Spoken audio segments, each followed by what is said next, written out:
Warning, Tongue and Geek contains heavy spoilers. If you haven't read, watched, or played the content being reviewed this episode, know that we will definitely spoil major plot points. Also, this show isn't for kids. We use words like and and it would take too much time and effort to edit them all out. Please don't tell our moms.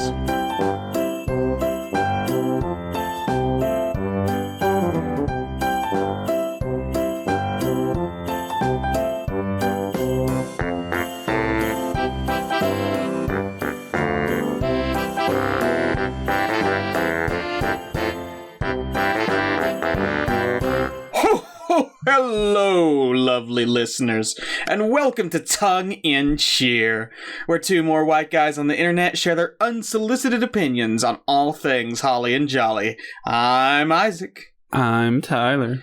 And today we're reviewing Arthur Christmas, the 2011 animated film directed by Sarah Smith. Tyler, you want to give us some background on this one? I did not know that this was actually an Aardman production. Mm-hmm. Aardman are behind the Wallace and Gromit characters, the beloved stop-motion characters. In conjunction with Sony Pictures, yep. In conjunction with Sony Pictures. Obviously, this isn't stop-motion. Kind of wish it was. That's just my preference and love for stop-motion. But yeah, I didn't know it was an Aardman film, so I guess that accounts for a lot of its charm. You know what's funny? I was looking up a little bit of trivia on... shut up, I don't want to answer your... Sorry, my phone went off. Wow, so professional. Yeah, well, let me silence that. As the dog click-clacks. Yeah, and every single episode is your dogs and cats running around with their collars clicking. I have my phone go off one. Anyway, I was looking up trivia on IMDb, and this is verbatim what they said. The creators decided to approach the character design with the idea to make them feel British and quirky, not airbrushed or appealing. Well, there you go. That is a that verbatim explains a quote lot of... from IMDb. We want them to feel British, not appealing. That's kind of a self-own, considering that this is a British production. I know! It's so weird. Explains what I was saying the whole time about the character design. Yeah, look at his beady little eyes. It was originally called Operation Rudolph. Mm-hmm. I don't know, I think, even though Arthur Christmas is kind of just kind of a title, I think it's better than Operation Rudolph. Yeah, I mean, it worked. Operation Rudolph doesn't make any sense, I think, in the context of the film. They don't even reference Rudolph, I don't think. Nope. But he's the famous reindeer, and they're technically on an operation, so name it after Rudolph. Also a fun bit of trivia. You know how there was that whole thing that we didn't really understand, where there were two different towns of Trelew, and one of them was in Central America, and one of them was in Wales? That's actually a reference to an obscure bit of Welsh history. The screenwriter Peter Bainham was born in Wales, and in 1865, there was a group of Welsh immigrants who sailed on a ship called the Mimosa to Patagonia, Argentina, and founded a town called Trelew that now has a street named Mimosa after the ship. So Bainham, created this town of Trelew in Wales to basically create this confusion between Wales Trelew and Argentina Trelew, because when we both saw that, we were like, how does this Trelew exist in Central America? How do they get that mixed up? Okay, that's really bizarre. Little tiny bit of obscure Welsh history. Guess that's it for the background on this one. What? Well, no, it's not. It's not it. Because I have a question. Okay. You're getting started early. It's not really about trivia. Tyler, it's an early start for Is It Horny, don't you think? We'll get there. Do you think people from Wales have to surface to breathe, or can they breathe underwater? Well, that's our time, folks. Thank you for joining us here in Tongue and Geek. I've always wondered, dumb bastard. I think it's a good question. You know, let's call up Jonah, see what he has to say. They're from Wales. I need to know how they breathe. It was a good joke in the first place. Stop digging this hole. I think it was. You're laughing, so it's a good joke. Anyway, Mr. Tum Tum full of biscuits and gravy. Yeah. Isaac, like a child, ate too much for dinner before he sat down to record the pod. Listen, Mama made a big old helping of biscuits and gravy and eggs and cubed steak, and she's like, I thought there were 3 or 4 of you up at the house and I'd cook dinner. I'm like, nope, it's just me. And she's like, oh, I can't let all this food go to waste. You know, my mama lived through the Great Depression and she would have smacked my hide if I'd have thrown out food. I'm like, well, I'll partake in your intergenerational trauma, Mama, and try to eat as much as I can. What the fuck is Arthur Christmas about? Okay, quick synopsis. Turns out that all of the Santa Claus is not a singular person. It is a lineage passed down from all the way back to the original Saint Nick. Basically, this family of Santa Clauses has been traveling around the world, giving out presents, yada, yada, yada. You know that whole shtick. Getting more and more advanced technologically with each year, to the point where now we basically have like this whole paramilitary elf operation that travels the world in a single night. But in this latest one, they miss a single child. And the current Santa Claus, Malcolm Claus, Santa's a title, not a name, basically is convinced by his son Steve, who really runs the show, that, oh, it's not that big a deal. You know, we hit everybody else. We've hit more people tonight than we ever had before. What's it matter if we miss one kid? But Arthur, who is also his son, the youngest son, and kind of a screw-up, says that's not right. We're Santa. We're supposed to give all the kids in the world presents. So Grandsanta, the previous Santa before Malcolm, decides to help Arthur go out and deliver this one last present, and in the meantime gets into all kinds of shenanigans because the world's changed a lot since Grandsanta was on the sleigh. Yeah. Good, quick, quote-unquote plot synopsis of Arthur Christmas. Well, since this is our second tongue-in-cheer, and This is our third.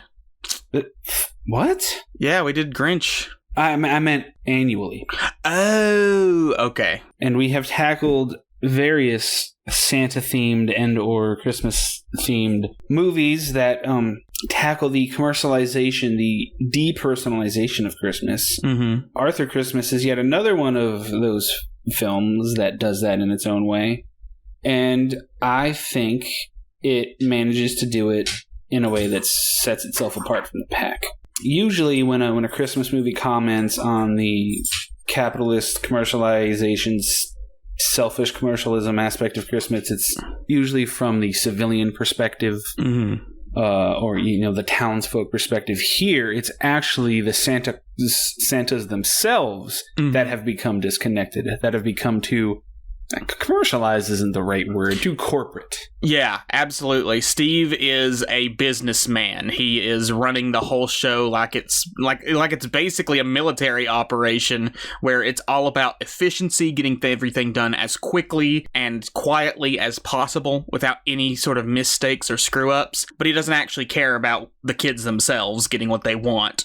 Yeah, the older generations are all, except for he's the youngest in the lineage at the moment. Every generation of older Santa is at like a different stage of not caring about the whole point of Christmas. Steve, like you just said, he's just, business, get it done. Current Santa, I forgot his name. Malcolm. Malcolm, I just had the cast list pulled up. He's just kind of out of it. He's getting old. He's getting kind of careless. He's getting kind of selfish. It's just kind of like a job for him to do before he can pass the baton. He's become a figurehead, but he's not willing to let go yet. He's very much like, I know in my heart of hearts that like I'm not really running the show anymore, but I like the attention and I'm not ready to give that up. So I'm going to keep playing the figurehead. And then you got Grandsanta, best character in the movie. Gnarly old bastard. Who, he's the old codger. He loves the old ways and he misses the thrill of being Santa and getting it done. So you have this intergenerational sort of conflict between the old and the new, and how that manifests between the 4 male figures in the cast. And usually when a movie like has the conflict of, the old ways versus the new ways, the youngins versus the old ones, it can seem kind of like, I don't know, almost like, I don't want to say the word conservative, but thematically it can kind of preach to the choir of the old ways were better. I think this movie does a good job of saying that there is merit to the old ways while also paving the way for the new ways without it feeling like it's leaning too much toward the old way did it better. I think what's worked so well about that is that even though this is a movie very much about like the old traditions versus the new sort of progress, while that is a central theme in here, I don't think it's the central theme. And Arthur actually points it out during one of the pivotal moments in the movie when he's at his lowest point. He's looking at a letter from one of the kids, who's missing her toy. He looks at the letter and it has a picture of Santa on it, and he realizes that's not a picture of his father, Malcolm, or Steve, or Grandsanta. It's a picture of Santa Claus, the figure. And what it kind of does here in this film is that it's not really taking a side of which was better, the old traditions or the new, more efficient progress. What matters is the spirit behind all of this. The spirit that guides the progress, the spirit that formed the traditions in the first place. That's what's important. So the connecting force here isn't, oh, we have to realize that the old ways were better, or, oh, we have to get rid of the old ways and accept that things move on. It's realizing that even though things do change over time, there are core fundamental elements of the human experience, specifically about this holiday, that have allowed it to persist for so long. Yeah, it's about using the methods and traditions of your time to do what you have to do and do the job right. It's not picking which side is correct. You have the corporate Steve, you have the old school Grandsanta, and they're both selfish in different ways. Yeah. Because Grandsanta, being the old guy, Arthur's under it because he had to get this present to this one girl. Grandsanta's like, let's do it! Let's get that present to the kid. And then Arthur realizes that he's just doing it to relive the glory days. And he just becomes disillusioned with his whole family, which, hey, same. That's Christmas, baby. That's Christmas. That's Christmas for you. This movie does a great job of making the Santa family feel very human and flawed without, I think, ever completely overstepping the bounds of their reconciliation at the end of the film. They are running, like, the largest operation in the world. Like, they make it out to show just how big a deal Christmas is. Like, it's a whole thing, literally like a paramilitary ops that the elves are running out on. It's this weird kind of scary if you think about it, merging of cutting edge corporate and cutting edge military. If the Santas ever went sinister, they'd take over the world in a single night. But like, there's so much stress, I think, connected to this job, and we see the effects of it on each of them. Grandsanta, literally, I love one of the jokes that Grandsanta almost started the Cuban Missile Crisis. He took out the sleigh one night for a joyride, and he almost started the Cuban Missile Crisis. That offhand one-liner he has about countries like disappearing and new ones like forming, like, and he can't keep track. They put up new city. Yeah, he's got an old map from like the first Santa Claus, like Saint Nick, and he's like, I don't remember them putting this city up, and it's freaking Toronto in Canada. He's like, they're erecting these bloody things all the goddamn time. We always go through Canada. Nobody lives here. There's a lot of really good, clever humor in the movie. Yeah, a lot of it's with Grandsanta. Like, he's a fun old codger. You see the movie, the cover or whatever, watch a trailer, you think, oh, CGI animated Christmas movie. Kind of think you know what to expect, but the humor's a lot more, I guess you can call it sophisticated than your average CGI family movie. It's a lot more tongue-in-cheek and clever than you would expect. Tongue-in-cheek. Talk about the... And... Dude, is that why we call the show that? Should we, since you mentioned the characters basically designed to be ugly, should we talk about the ugly character designs? Sure. Why not? It's actually, for the first couple minutes, a little off-putting. Because huge noses, huge noses, no chins, long, thin necks, beady little eyes. So little eyes. So little. Especially the elves. Yeah. Like, the Santas fare better. But, oh God, the elves, and there's millions of these fuckers. They're pasty, and they're squat, and they have round bulbous heads and huge noses, beady little black eyes like coal. One of them wants to fuck Steve so bad. That one. So bad. He a little sycophant. He gets him a pair of boxers with his name on them. And then at one point he sends him a message that says, "Are you still up?"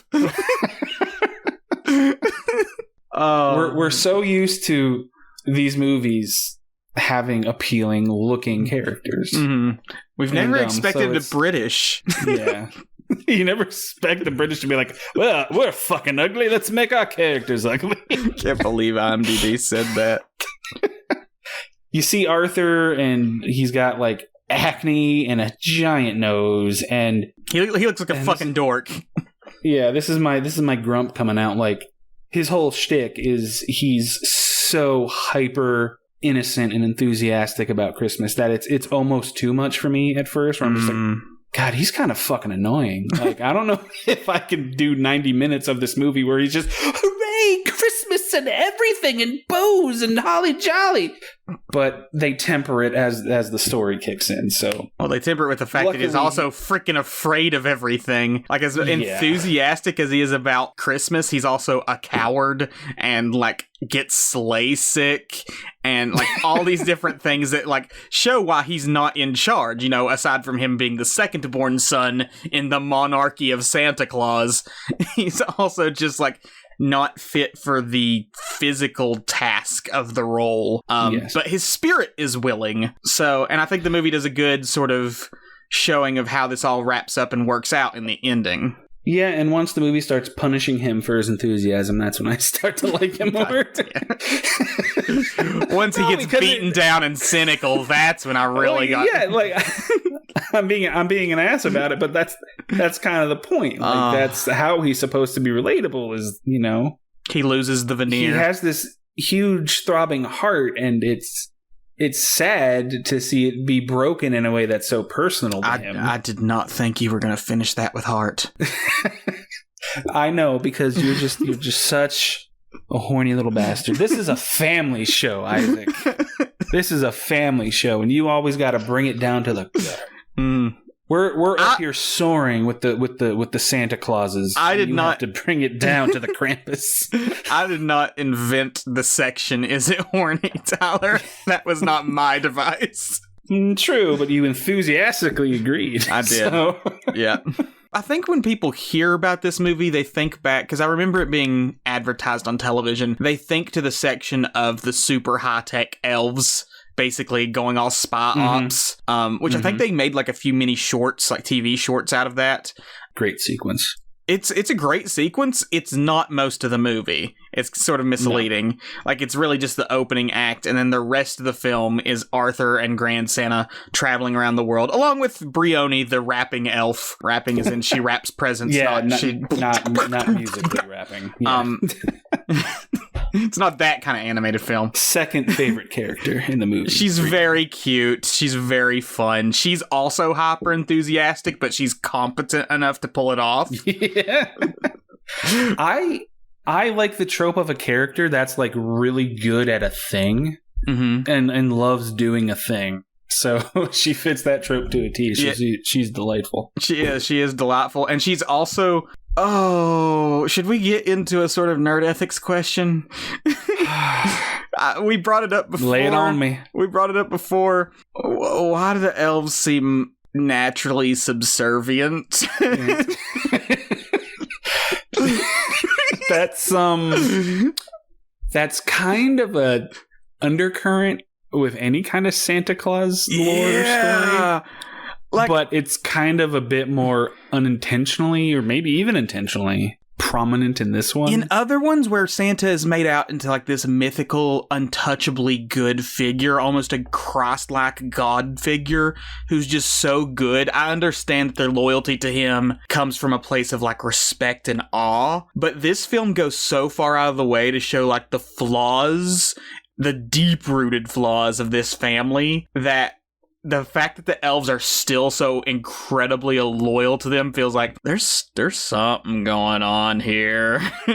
Well, I mean, this is a clever movie. It's more intelligent than at first glance. So maybe there is sort of an intended subtext of, they're the brainwashed underclass that has been beaten into submission by, the capitalist Santas. Grandsanta explicitly says that he was like a labor union breaker back in the day. He says he was a union buster, and then he makes reference to something before when women could it wasn't vote before read. Before we taught women how to talk or something to read. Like that. He's so bad. And let's get this out of the way. I think the movie makes it explicitly clear that he's in the wrong with that joke. Yes, you're supposed to laugh at how bad he is. It's showing. Get that out there. It's not actually anyway. There's a point where I think the elf Brioni is like, so how do we still have the reindeer? I thought we got rid of them long ago. He's like, oh, I threatened to kill the elves if they ever, told him about it. If they told Steve, I said I'd gut them and feed them to the bears. She just kind of uncomfortably shifts away. There's definitely sort of this feeling of menace towards the elves. They are brainwashed into following the Santa Clauses. To the point, and they're all very antsy. They're all very edgy. Yeah, anxious. An anxious lot. Yeah, when the third act kicks off and they realize that shit's going down, they're so afraid that that they're gonna get in trouble or something. There's just there's this point where the Santas had to abandon the North Pole. They reference one of the Christmases of 1816 or something, and the Santas had to abandon the North Pole for a few years, and the elves went nuts in their absence. And they all start freaking out. It's like the winter of 1816 again. They're about to melt the North Pole in panic. Oh god, Brio. There it is. The elves in Arthur Christmas are the abused working class of a capitalist system that doesn't care about them, and we never get to see them overthrow their oppressors. Sadly, nope. It's only the privileged that go through arcs in Arthur Christmas. Only the bourgeoisie get to have character arcs. Brioni's still a slave. God damn it, we're so jaded by the world that we have to bring in the meta to a fucking holly jolly feel. Well, Tyler, movie. I mean our other explanation for it was that they're all just kinky submissives and into that shit. Yes. So that was the alternative answer. Have the same kink. They all have a submission kink. Which is perhaps better. Worse. Oh god. Because at least Grandsanta was fucking his way through the hell. Oh my back in god! Oh my god! I don't need that image. Oh, I'm just going based off characterization here. He'd be the one. Oh god, pocket pussy. Tell me I'm wrong. Pocket pussies. Why do we get so filthy here? It's Christmas, goddammit.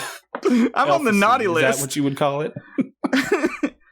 Santa pussy would be sussy. Elf pussy would be what? Elfusy? Sure, let's go with that. Okay. Anyway, the reindeer in this movie are adorable. They're very cute. I love the reindeer designs. I'm glad that they don't make them too, intelligent anthro looking. A lot of times they'll give, the reindeer, big, wide, expressive eyes. But, no, they look like actual reindeer with, the darker eyes and, the animal. They don't have, facial expressions. They're reindeer. Yeah. And I like how they're just stupid. They're just stupid animals that just fucking... They get loose from the reins and they just run off. Yeah, never to be found again. Grandsanta points out at one point when they lose the sleigh, it's reindeer are majestic, noble beasts, but they're also dumb as a sack of bricks. They're just going to keep going in a straight line until they run out of magic. There's another knock against the fucking Santas in this movie, just using unintelligent beasts of burden. Well, that's humanity in a nutshell. My God, is Arthur Christmas a sinister film underneath all the holiday cheer? Sinister or cynical? Sinister and cynical. Because they point out that, like, they mined the Aurora Borealis for magic dust, which I feel like there's gotta be some, like, workplace hazard. And I think actually Arthur coughed the first time he opened it up. He got miner's lung now. Magical miner's lungs. There's probably got, like, 6 weeks to live. There's a surprising amount of, like, old school anti-capitalist, like, labor union era comedy in this film. Yeah, and it's definitely intentional. Yeah. That's for sure. Because Grandsanta's like, what, 130 something? He said something like that. 136, I think. Mm-hmm. He's well past the centennial. Who else? Steve. What about Steve? If we don't have anything else to say about Grandsanta and Brioni, I thought we could move on, but you had another point? Oh, I was just going to mention something I said about Rise of the Guardians, and it kind of connects to this. And that in Rise of the Guardians, I kind of complain about the constant hyper go sort of narrative flow of animated movies. And this movie has that too. But for some reason, it works a lot better for me in this one than it does Rise of the Guardians. And I think it's what you mentioned when we were watching it, is that despite it being this like fast-paced, quick-witted adventure the whole time, it's very small scale. Yes, it's a small, low-stakes adventure where, worst-case scenario, they don't deliver this present. Well, I guess worst-case scenario, the Santas get found out and Christmas is ruined for everybody after they screw everything up. But, like, the end goal is getting one child a present. And I think that high, sort of fast-paced energy works here because instead of telling this big, sweeping epic with so much lore in it, like Rise of the Guardians was doing, this one feels more like a bunch of, sort of doofuses trying to, sort of a comedy of errors. So that sort of fast-paced movement adds to the comedy. And you can kind of categorize it as a road trip movie, really. Yeah, I guess so. They go all over the place.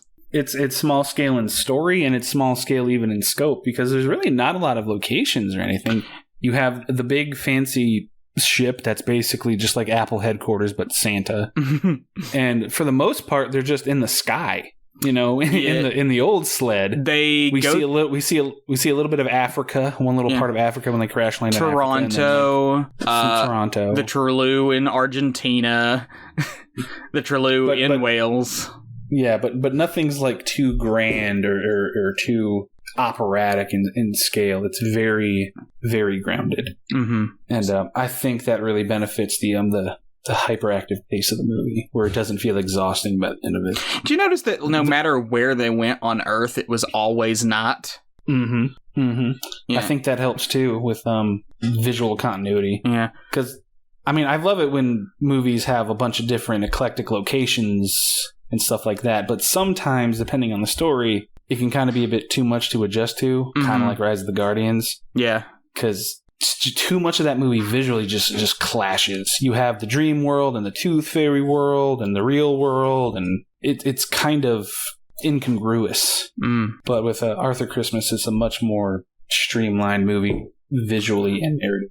And the North Pole isn't overly complicated. It's almost more like there's a lot of military imagery in this. Yeah. Steve actually wears like a camouflage uniform, except it's red with like green and gold Christmas trees on it. And the movie is under-designed in a way that's really beneficial to it.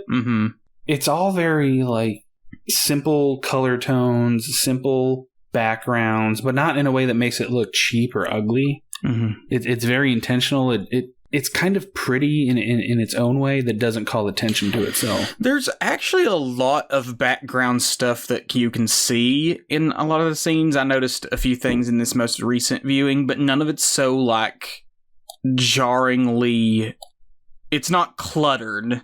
Unless it's supposed to be. Like the command center in the North Pole is supposed to look cluttered because it's like hundreds upon hundreds of rows of seats for the elves to like operate the whole, system. But there are like small details. I noticed when they are in the big new sleigh, every time it like crashed, a new error message would come on, and there was one where Steve had just like yelled at a child, and like it came up and it said something like "Steve is mad though," like it was just like just doing stupid error messages like that. So there's a lot of background jokes you can catch on repeated viewings, but none of them ever like drag your attention out of the main story. Yeah. You said it perfectly when you say it's not cluttered. It's not busy. It's smart enough to let negative space be in the frame because a lot of it's just night sky or an empty beach at night or snowy hills. Aside from the command center, which is, bright, filled with thousands of people, and even a very quiet looking movie. Yeah, even in the command center, they make the smart choice of like the walls themselves are white, like made of ice and whatnot, so that like you're not getting caught up in like this big multicolored workshop like you see in other depictions of the North Pole. You're focused on the actual details themselves. Like the thousands and thousands of beady little coal black eyes of the elves. I love the elves. Oh, the one that wants to fuck Steve is so good. But he's such an ass kisser too, because at the end of the movie, when like they declare Arthur's going to become the next Santa, he's like, I wonder if he likes espresso. Immediately switches allegiances. Fucking sycophantic prick. Yeah. I don't know if I have much to say about Steve other than I like his Santa military garb. Yeah. And for the purpose of the themes of the movie, he serves his purpose. But as a character, he's the least interesting to me personally. I like what this film does a lot with the intergenerational conflict and how it's resolved by the end of the film. Because what we have at the start of the film is Steve is basically running the show. He is, completely made Christmas into this hyper-efficient machine where more kids than ever are getting gifts. They hardly miss anybody. Apparently in the past, they just kind of went willy-nilly and got any kid that they could before the sun came up.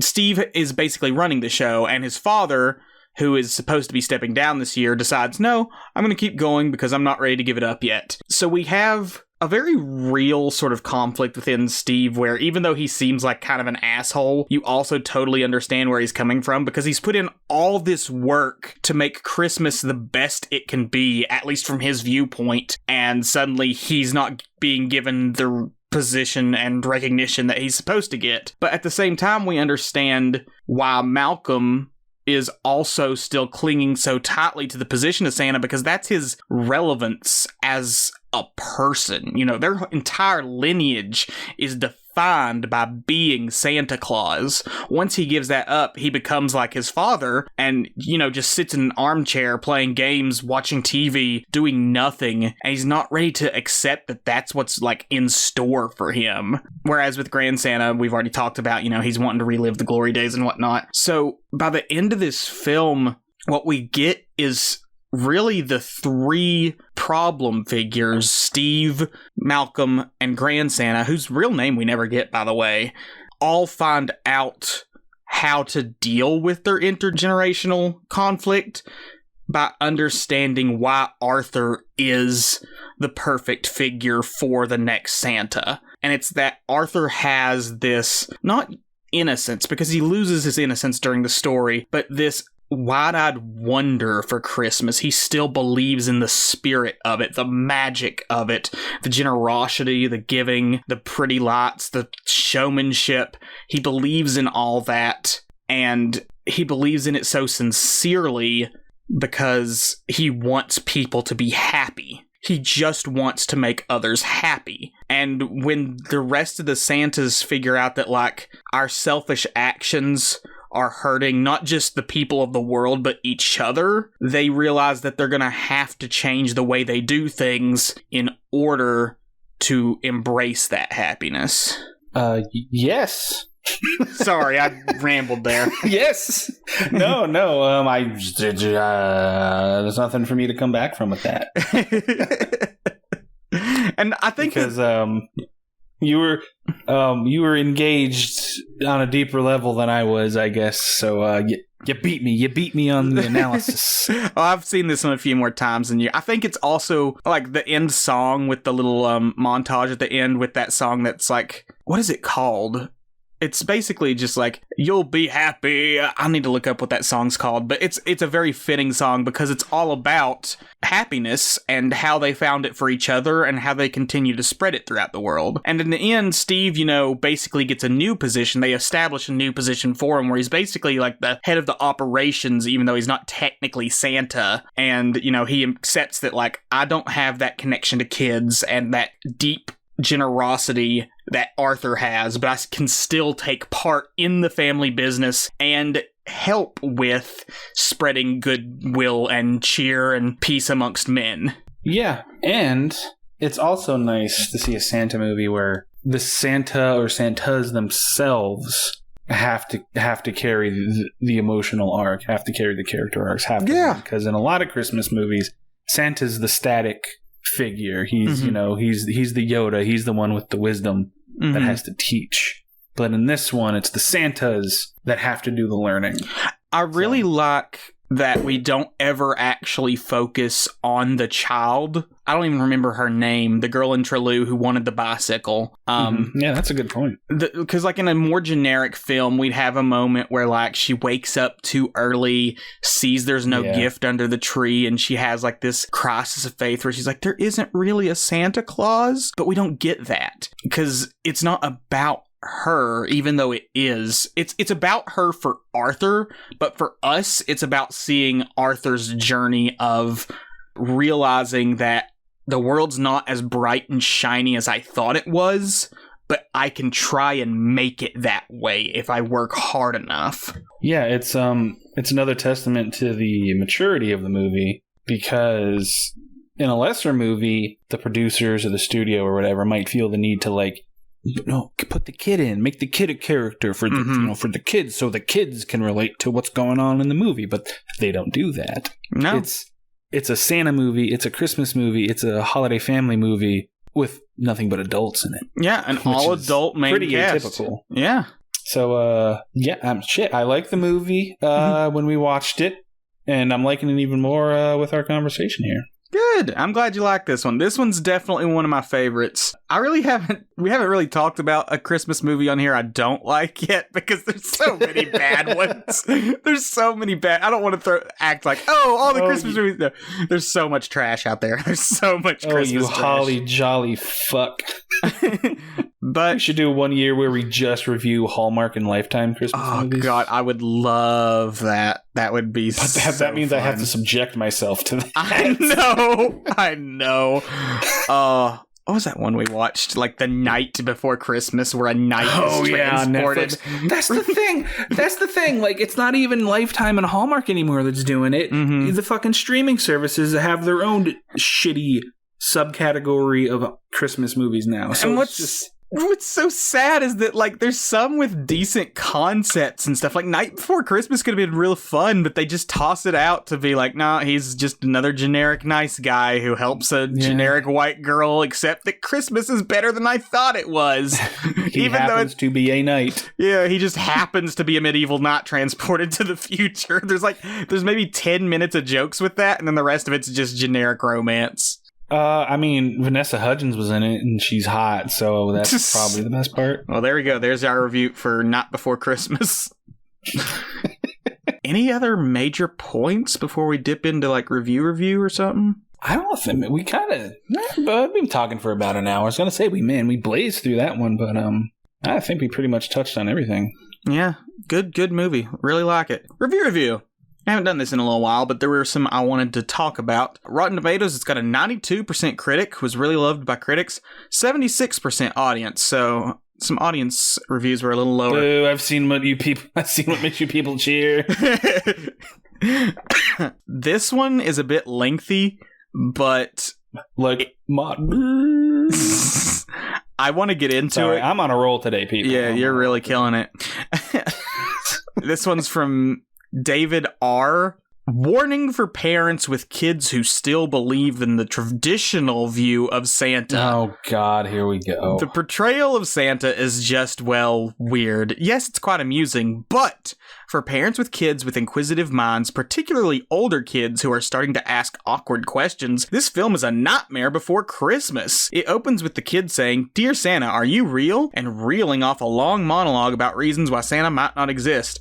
Great! In this day and age with internet, etc., I don't really want my kid to try copying this, trying and not finding Santa's house on Google Earth, or thinking deeply about the impracticalities of delivering presents, and certainly not that Santa's a title passed down from person to person. Yes, the film has heart and is quite amusing, but the Santas argue with petty disputes, the central plot being they can't be bothered to deliver the final present, and only Arthur cares enough to do anything about it. I'm shocked that out of hundreds of audience reviews, I could only find one reviewer concerned and horrified at this portrayal. I think the merits of the film do not justify the awkward conversations that will follow with many kids. Why put extra doubt in their minds and get them think, okay, stop. It goes on for a while. 2 out of 5 stars. They are like concerned about giving their children a crisis of faith in Santa Claus. Yeah, I picked up on that. Like, my guy, he's not real. We've all collectively agreed to lie to children for some reason, yes. And You're worried of shattering that lie? I'm afraid my lie is going to be exposed earlier than I want it to. If they start questioning Santa's existence, when will they start questioning Christ? I mean, that's basically the undercurrent of that entire review. What's funny is that this review isn't objecting to this how the story is told. It's just flat out rejecting the story. Just like, nope. No, it's worried about its impact on the religious canon of Santa Claus. He's not worried about the film having bad messages. He's worried about the real world implications of challenging the Santa mythos. Every time there's like a pearl clutching review from a fucking stupid ass Karen parent about, what are the kids? They're going to be confused about this movie. Anytime there's that kind of critique, it's always just, I always come back to, you're the fucking parent. Talk to them. If God forbid they ask a question about something they just watched, be a parent. And talk to them about it. If they're disturbed by something or upset by something, okay. Also, that's childhood. And children should be inquisitive. Children should start asking questions and challenging their preconceived notions of the world. That's a sign of growth. This movie made my child curious in a way that wasn't 100% happy and positive. This movie is bad. You don't want your kid being 30 and believing that Santa Claus is real. That's not good. This movie engaged my child on an intellectual level.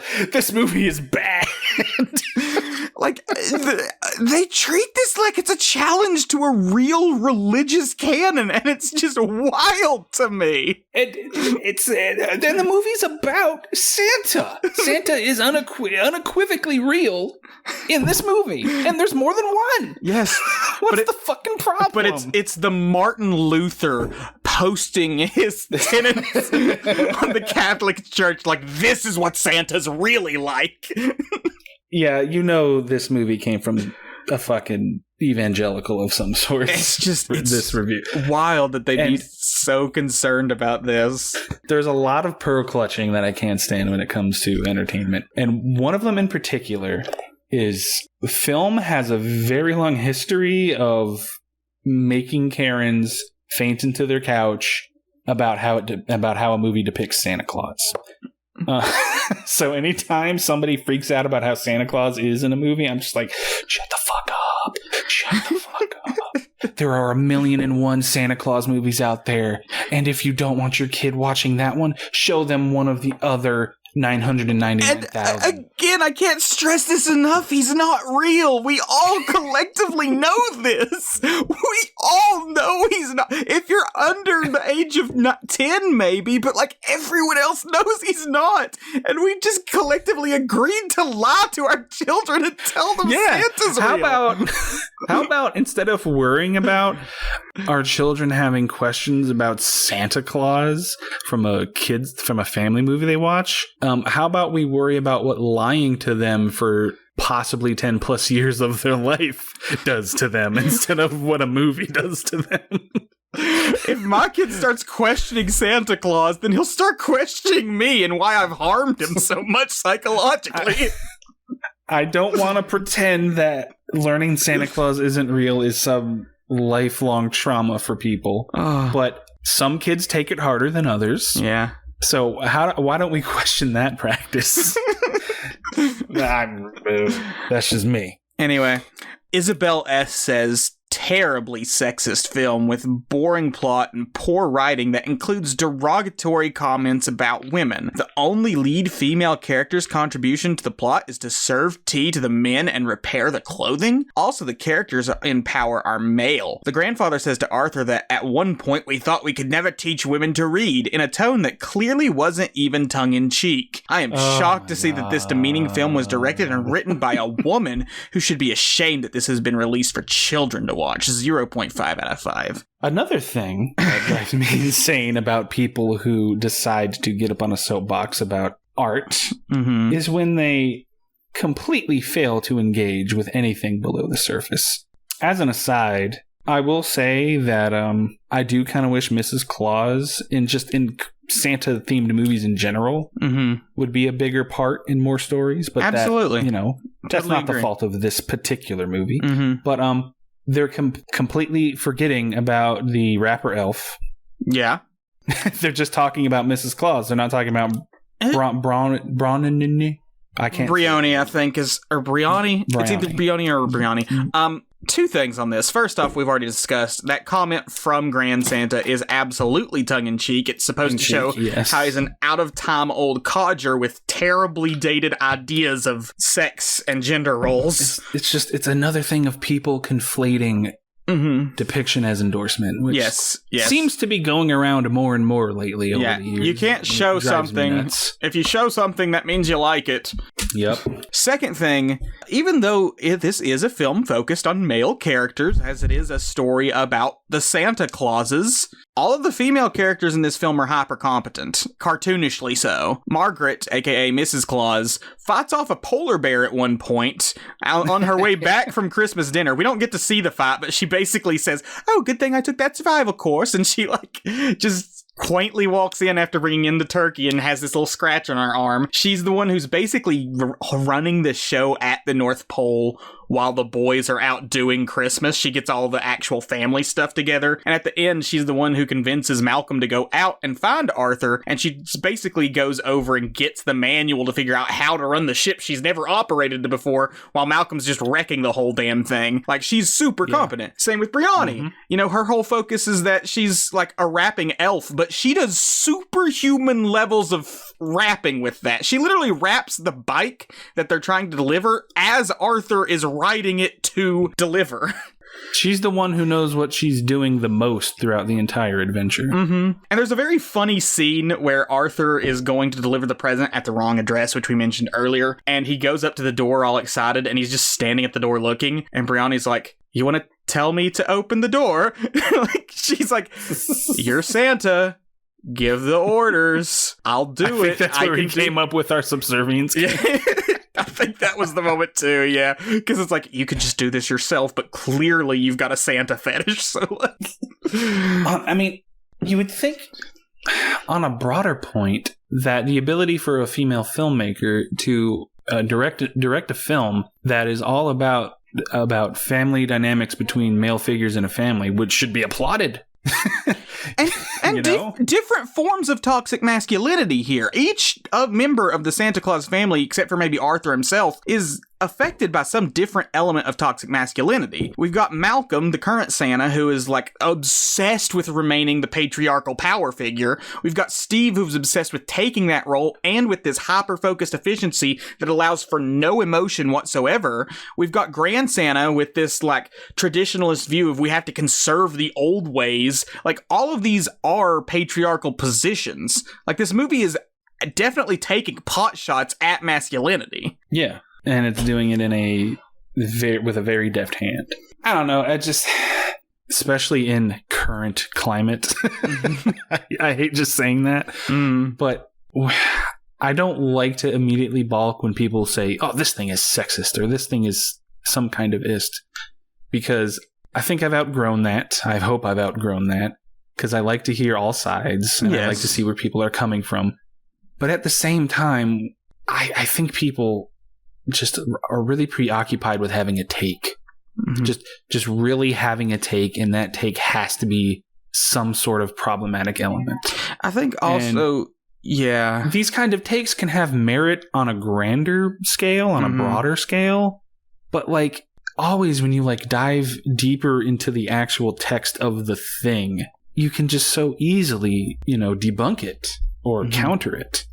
Like if you want to make a broader point about the Santa Claus myth and how Western society tells Santa Claus stories about how it's male dominated, that's fine.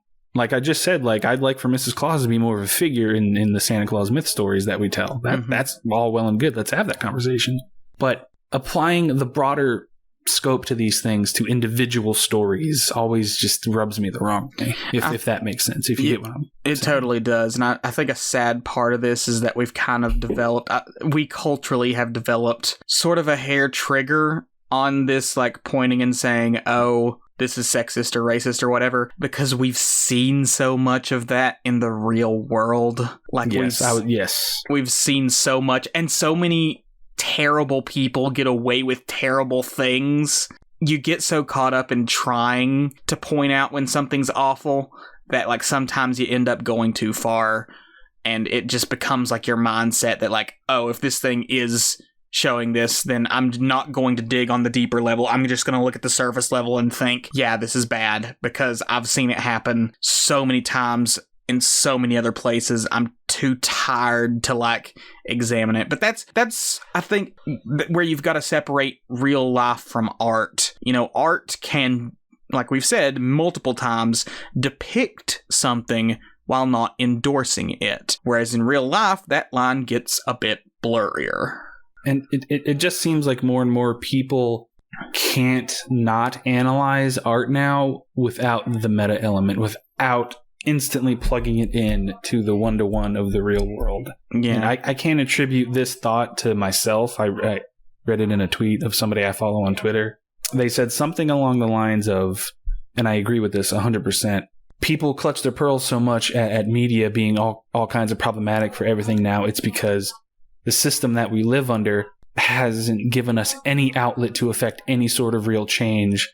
So people who are progressive-minded, they don't have anywhere to direct this. They don't have anywhere to put this in anything that's more substantive. So they latch on to the only thing they think they have any power over, and that's the media they consume.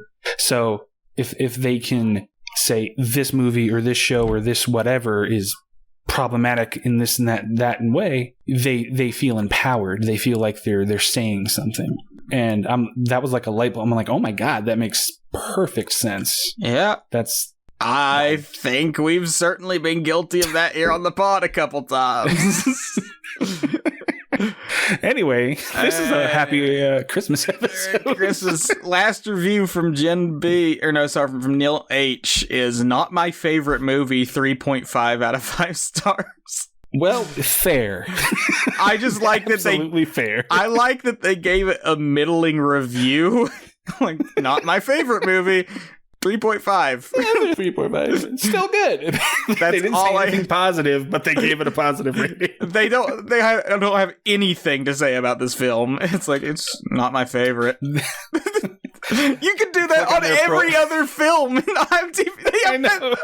I want to go through all of IMDb and search for Neil H. and see if he's put this on every film except one. I was just about to say the same thing. Click on their profile. It'll be hundreds and hundreds of not my favorite film, 3 stars, 2 stars, 4 stars. Favorite movie, 5 stars.